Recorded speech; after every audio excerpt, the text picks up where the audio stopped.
টলিউডে হঠাৎই যেন ভাঙনের জোয়ার লেগেছে। একসময় যেই তারকাদের পাওয়ার কাপলের আখ্যা দেওয়া হতো তারাই আজ আলাদা।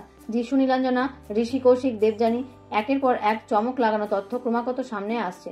তবে এরই মাঝে কিছু তারকা দম্পতি বুঝিয়ে চলেছেন যে শত ব্যস্ততা থাকলেও চাইলেই একে অপরকে আগলে রাখা যায়। রাজ চক্রবর্তী আর শুভশ্রী গঙ্গোপাধ্যায় 2018 সালে 11 এপ্রিল বিয়ে করেছিলেন বাওয়ালি রাজবাড়িতে। একেবারে রাজকীয় আয়োজনে 4 হাত 1 হয়। বর্তমানে তারা 2 সন্তান, 3.5 বছরের ছেলে ইউভান ও 8 মাসের মেয়ে ইয়ালিনার বাবা মা। হাতেও একাধিক প্রজেক্ট। তবে তার মাঝেও একে অপরকে সময় দিতে ভোলেন না তারা। বুধবার রাতে ডিনার ডেটের ছবি শেয়ার করে নিয়েছিলেন শুভশ্রী গঙ্গোপাধ্যায় তার ইনস্টাগ্রাম স্টোরিতে। এই প্রথম নয়, বলা ভালো প্রায় প্রতিনিয়ত একে অপরের সঙ্গে ডেটে যান শুভশ্রী এবং রাজ। সেই সময় ছেলেমেয়েরা থাকে বাড়িতেই। রাজকে এক সাক্ষাৎকারে বলতে শোনা গিয়েছিল যে সকালে ঘুম থেকে উঠে একসঙ্গে কফি খান দুজনে। নানা বিষয় নিয়ে গল্প করেন তারা, যা নিঃসন্দেহে প্রতিটি দম্পতির মেনে চলা উচিত। কেরিয়ারের শুরুতে একাধিক নায়িকার সঙ্গে নাম জড়ায় রাজ চক্রবর্তীর, যাতে রয়েছেন পায়েল, মিমিরা।